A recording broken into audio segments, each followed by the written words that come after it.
Okey, Assalamualaikum dan salam sejahtera. Hari ini anak-anak akan bersama dengan saya, Cikgu Adam Aziz. Kita akan membincangkan tajuk bab 7 iaitu usaha ke arah kemerdekaan dan fokus kita tentang sistem ahli. Alright. Okey anak-anak, kita sekarang ini kita masuk sub topik yang terakhir ataupun bahagian terakhir dalam sistem ahli ini tentang kepentingan. Yes, kalau kita tengok memang banyak benda yang baik yang ada dalam sistem ahli ini. Okey. Jadi dah tentulah kebaikan-kebaikan yang ada dalam sistem ahli itu penting kepada negara kita khususnya. Right. Apa dia kepentingan? Ada idea? Ada idea? Alright. Yang pertama, ini sebenarnya kita dapat lain tu pun boleh ya. Alright, yang pertama kepentingan sistem ahli ini dia dapat melatih orang tempatan ataupun anak-anak tempatan untuk berkerajaan sendiri. Right, apa dia berkerajaan sendiri? Merdeka kan? Okey, so yang itu. Ya.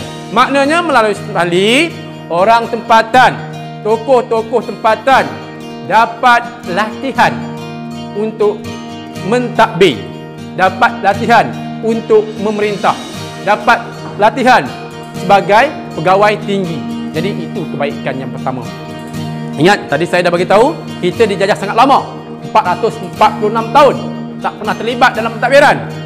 So, melalui sistem ahli, orang tempatan dapat dilatih kembali, terutamanya dalam bidang pentadbiran.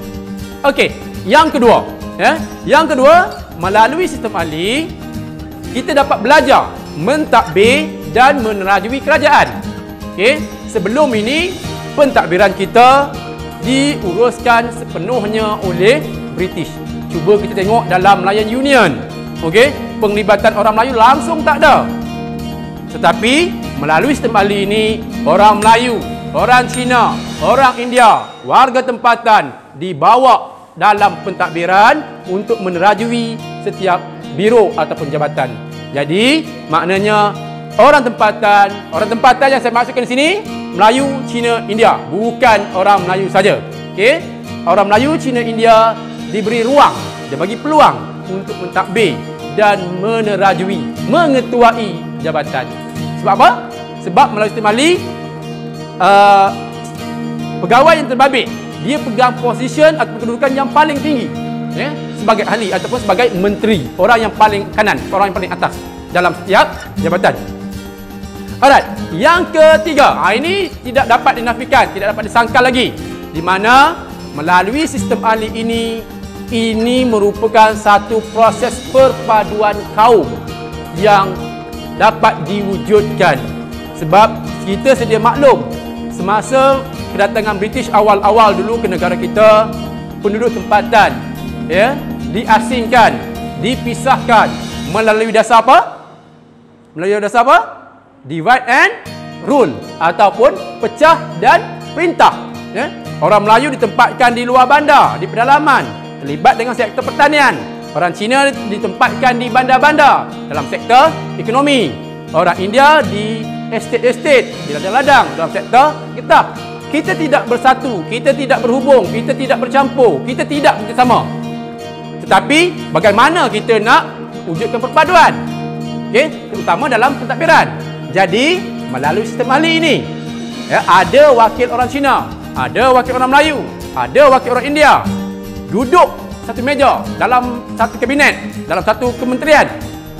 Maka perpaduan itu dapat diwujudkan. Ini satu langkah yang sangat baik. Ingat, tadi saya dah beritahu, okey, syarat untuk tanah Melayu merdeka, British nak tengok perpaduan penduduk pelbagai kaum di negara ini. Dan ini satu peluang terbaik untuk kita bekerjasama dan bersatu padu. Alright. Dan kepentingan sistem ahli yang keempat, dan tentulah dapat menentukan kemerdekaan hasil sokongan semua. Inilah, ya. Kita kena ingat, kemerdekaan negara kita bukan usaha satu pihak, bukan usaha hanya golongan tertentu, bukan usaha kaum tertentu, tapi kemerdekaan negara kita adalah hasil sokongan semua pihak, hasil kerjasama semua kaum. Sebab melalui kerjasama ini, akhirnya Parti Perikatan menang besar dalam pilihan raya 1955. Menang 51 daripada 52 kursi yang dipertandingkan. Okey. Dan akhirnya tuntutan mereka untuk dapat kemerdekaan negara kita berjaya ditunaikan oleh pihak British. Jadi 4 kepentingan sistem ahli ini rasanya sudah cukup kuat ya untuk mengukuhkan kedudukan bahawa sistem ahli ini merupakan satu pendekatan terbaik yang dibuat oleh pemimpin tempatan pada masa itu untuk bekerjasama, bersatu padu ke arah kemerdekaan ataupun berkerajaan sendiri. Okey anak-anak? Jelas? Okey? Saya harap perbincangan kita hari ini sedikit sebanyak dapat buka minda kita dalam tajuk berkaitan dengan sistem ahli. Alright. So, kalau tak ada apa, saya minta diri dan dari saya belajar sempoi-sempoi, Rizak kasih gempak.